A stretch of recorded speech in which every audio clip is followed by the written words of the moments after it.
Alright, this is my July 25th Monday Night Raw review. Just a quick note, I didn't end up seeing SmackDown or Impact this past week, so that's why there wasn't a review. I might just stick to doing Raw and pretty much all pay-per-views, but I don't know, we'll see if the views are doing alright. But Raw tonight, I wasn't planning on doing a review, I was just going to skip it and go do some other things, but it was a hell of a Raw, so I can't help but take time out of my night. Right off the bat, you have the WWE Championship final from the tournament last week, Rey Mysterio against The Miz. It was, a Raw main event quality match, pay-per-view quality match, really. It really shows how much The Miz has improved. They hit a lot of cool spots, including a nice Miz had him up for a powerbomb, bounced him off the ropes, turned around and powerbombed him into the ring. So that was a pretty cool spot. A lot of back and forth action, but Rey Mysterio, hurricane on his Miz into the ropes, 619, splash off the top. And right at the start of the show, Rey Mysterio is the new, quote, WWE champion. He celebrates, Miz attacks him, Rey is down, and next you hear Alberto Del Rio's music. He charges down to the ring with the briefcase. He's screaming for someone to, ring the bell, and then Mysterio hits a top rope plancha onto Del Rio. Del Rio quickly gets back up, grabs his case, and runs to the back. So we have our first, or actually technically our second fake cash-in from Del Rio. So this should be interesting. They then say Triple H is going to have a State of the WWE address tonight. Definitely doesn't have anything to do with the fact that, our president had an address earlier tonight, but I was busy watching Raw and not watching that. Backstage, Ray has a celebration, which I thought was pretty damn corny. A lot of champagne being, thrown around. Cena came in, everyone quieted down, and Cena shook Ray's hand. Ray had a tiny little speech and everything, and that was it. Next you have Dolph Ziggler against Evan Bourne. Ziggler had a nice remix of his theme. He got it redone. I thought it sounded pretty cool. Sounded more kind of serious. It was a decent match between the two. Dolph did get the win. He hit the zigzag and then choked him out with the sleeper. Really seems like Dolph's character is starting to take, starting to be more serious and really wanting to move his way up the card. You can tell really because he grabbed the mic and said follow that after he won. After that you get the Bellas and Eve shouting at each other backstage, and it's another one of those stupid Keith Stone spots that I personally have never found funny. I just find it completely stupid and a waste of time, and I find it funny that WWE is a PG show, so they have the audacity to still take Keystone Light's money, but they put at the bottom, drink responsibly. If you're a PG show, why? I don't care how much money you're getting. You'd think they'd have more moral sense than to be sponsoring alcohol. After that, you had a Divas match, Eve and Kelly against Melina and Maurice. Just a normal Divas match. The face team gets the win. It's just, what can you say? Kelly, who cares? Eve, who cares? Melina, she's nothing. They haven't pushed her at all. Same thing with Maurice. It's just traditional WWE booking. Then they show R-Truth talking to Triple H backstage from a distance so that you can't hear them. And it's announced that Triple H is going to make a blockbuster return, or a blockbuster announcement of a return. He goes into the ring, thanks Vince once again. Vince gets some chance. He congratulates Ray, but says since he's in charge, he's going to make a match.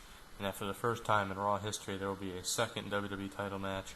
Rey Mysterio defending against John Cena, who never got his rematch against CM Punk. The fans cheer, and Triple H says he's going to talk to that person, that guy, about re-signing. And then he brings out, in a surprise return, he brings out Jim Ross back to the commentary table.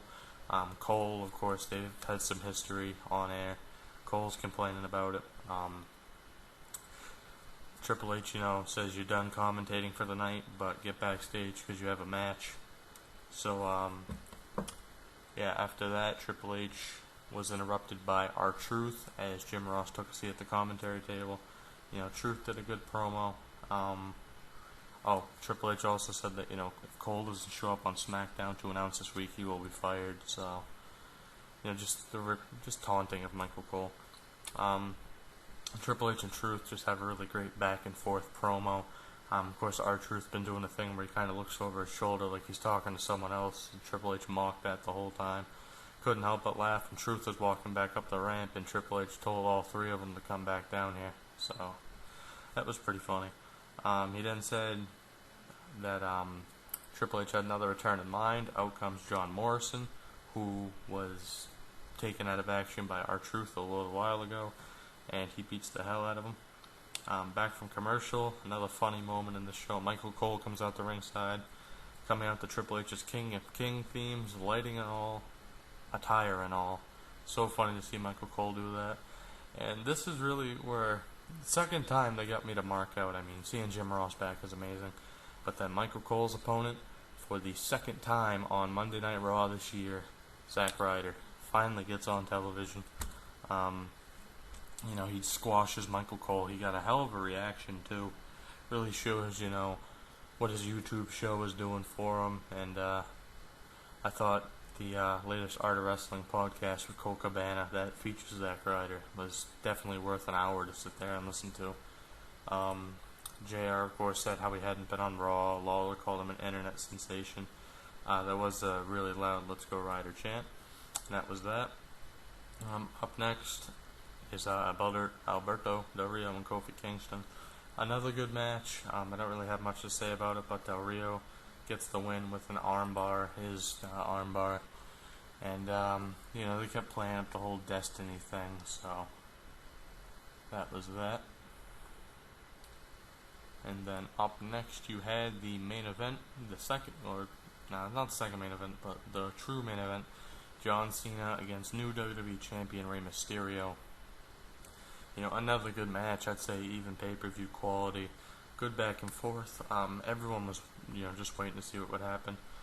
And definitely a lot of people got pissed as John Cena got the win.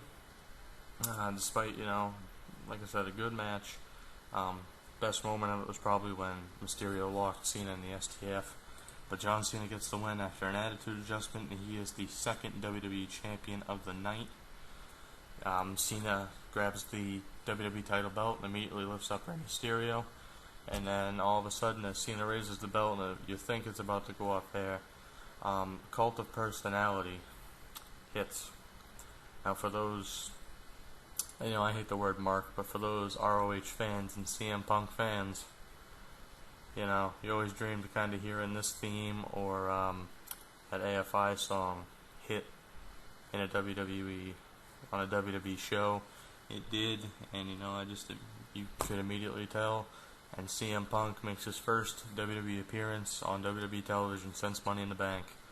Comes down, stares at Cena face to face. Cena raises his WWE title in the air. Punk raises his in the air to a much larger reaction. And that is the end of the show. So, it was a good show. I mean, you had the returns of Jim Ross, John Morrison, and of course CM Punk. Part of me thought when Triple H said he had a big return in mind, part of me was thinking Dave Bautista. Not sure why. That definitely would have been interesting. But, this show was just pretty much one of the better Raws in a long time. You had 3 really good matches. Ziggler vs. Bourne was short, but I liked it. And of course, seeing CM Punk at the end, having Jim Ross back on commentary for the main event. It's just a very good Raw, and since Money in the Bank, WWE's been on a roll, and I really would be shocked if they found a way to, have people really be able to completely shit on the product again prior to Money in the Bank. I certainly can't complain about it at the moment, so, I guess that's it. So, that is my Raw review for July 25th, and, most likely I probably will not get to do an Impact or SmackDown this week again, so I guess until next Monday night, later.